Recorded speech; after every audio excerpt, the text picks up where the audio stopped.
welcome to our special edition, the Question Hour show from the Parliament House complex, the show where we bring you important unstarred questions asked by the members of the upper house during the historic 250th session of the Rajya Sabha and the response given by the government. I'm Kriti Mishra and joining me is my colleague Rajat Kain. Thanks Kriti, and thanks to our viewers for watching this edition of Question Hour. So let's commence the Question Hour show. And the first question in this edition is from member Tirruchi Siva, and this one pertains to the Ministry of Defence.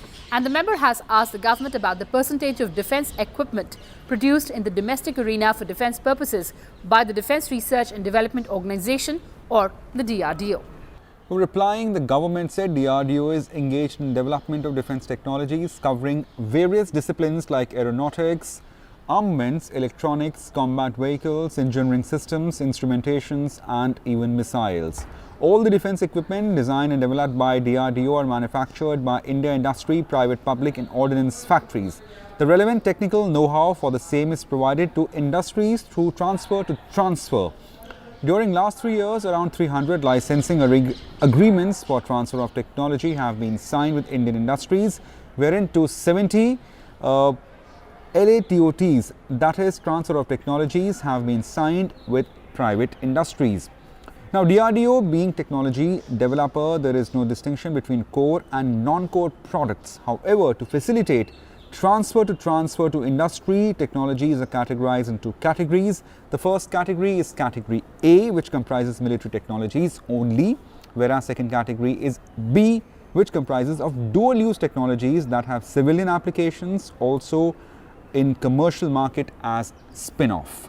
Well, moving on, next question was asked by member GC Chandrasekhar from Ministry of Panchayati Raj, and he asked whether government has launched RASHTRIYA SWARAJ ABHIYAN for capacity building of Panchayati Raj institution and ensuring delivery at the grassroots.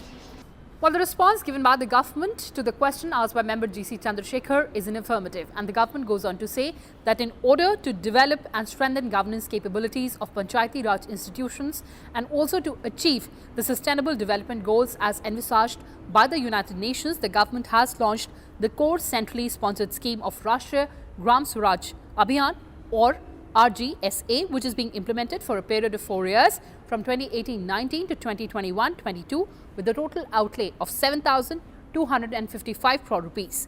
The scheme comprises of central share of 4,500 crore rupees and the state share of 2,755 crore rupees. The sharing pattern between the state component is in the ratio of 60-40, except northeast and hill states, including the Union Territory of Jammu and Kashmir, where central and state sharing is in the ratio of 90-10. In case of other UTs, the central share is almost 100%. And now let's move on to the next question that has been asked by member Kain Reddy, and this one is to the Ministry of Commerce and Industry. And the member has asked the government whether the government has held consultations with various export promotion councils in India to push exports.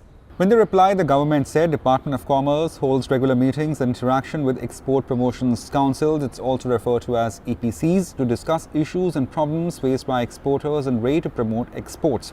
On the basis of feedback and input received, particularly in the backdrop of global slowdown, the Department of Commerce takes issues with concerned ministries and departments for early redressal. In the Board of Trade chaired by Commerce and Industry Minister with representations from State Commerce and Industry Ministers and central ministries and departments, where EPCs are also member problems faced by exporters and suggest possible measures to promote exports are discussed. This year, 3 BOTs, that is Board of Trade meetings, have already been held. As per the data made available by the Directorate General of Commercial Intelligence and Statistics, the exports of period between April to October 2019-20 as against period April to October 2018-19 have registered a decline of 2.2%, which is primarily on account of negative growth in the exports of other cereals, oil meals, rice, oil seeds, meat, dairy and poultry products and cotton yarn. Fabs made up handloom products, attributed mainly to fall in demand for export from our major export destination. Well, moving on, next question was asked by member Dr. Prabhakar Kore and member Vigila Satyanath from Ministry of Chemicals and Fertilizer, and they asked whether Department of Chemicals and Petrochemicals has any scheme for setting up of basic plastic parks in the country. The reply given by the government is again in affirmative, and the government goes on to say that the scheme for setting up plastic parks aims at an ecosystem with state-of-the-art infrastructure and facility and building and enabling common facilities through cluster development approach to consolidate as well as synergize the capacities of domestic downstream plastic processing industry. Under the scheme, the Government of India provides grant funding up to 50% of the project cost subject to the ceiling of 40 crore rupees per project. The remaining project cost is to be funded by the state government, beneficiary industries and by loan from financial institutions. So far, 6 plastic parks have been approved. Now these are located in the states of Assam, Madhya Pradesh, Odisha, Jharkhand, Tamil Nadu and currently in various stages of completion. Out of these, the plastic part at Madhya Pradesh is already functional. And now let's move on to the next question that has been asked by 3 members. Member Chaya Verma, Member Vishambhar Prasad Nishad as well as Member Sukhram Singh Yadav. And this question pertains to the Ministry of Human Resource Development. And the members have asked the government whether it is a fact that a large number of posts of teachers are lying vacant in central schools across India. Answering, the government said Kendriya Vidyalaya Sangathan has informed that as on 15 November 2019, there are 5,949 teaching posts lying vacant as against 48,236 sanctioned posts in different Kendriya Vidyalayas in the country. Now, filling up of vacancies is a continuous process and action is taken from time to time as per the provisions of relevant recruitment rules for filling up the post. During last 5 years, 11,610 teaching posts were filled up through direct recruitment. In addition to above, during 2019, the Kendriya Vidyalayas has filled up 8,420 posts of teaching staff through direct recruitment.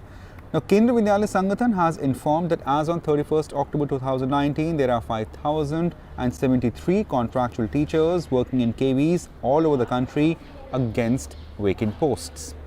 Well, moving on to last question of this edition of the show that was asked by member Sambhaji Chhatrapati from Ministry of Space. And he asked whether ISRO has transferred indigenously developed technology to produce space-grade lithium-ion cells by BHEL. The answer is again an affirmative, and the government says that Indian Space Research Organisation has already transferred its indigenous technology to produce space-grade lithium-ion cells to BHEL. In March 2018, BHEL signed the technology transfer agreement with ISRO for acquiring the lithium-ion cell production technology. This production facility is primarily targeting to meet lithium-ion cell requirements for ISRO and other strategic sectors. However, BHEL can also produce and sell lithium-ion cells for meeting any other national or commercial applications by suitably modifying the space-grade cell, which can lead to cost reduction. BHEL is also in the process of establishing the lithium-ion production facility near Bangalore in Karnataka. Various equipment, both indigenous and imported, for establishing this facility are procured and being commissioned. ISRO has already provided all technical documentation for establishing the production plant as well as hands-on training in various production activities of BHEL staff at ISRO's facility center. As per the technology transfer agreement, space-grade lithium-ion cells manufactured by BHEL are meant for meeting the national requirements only.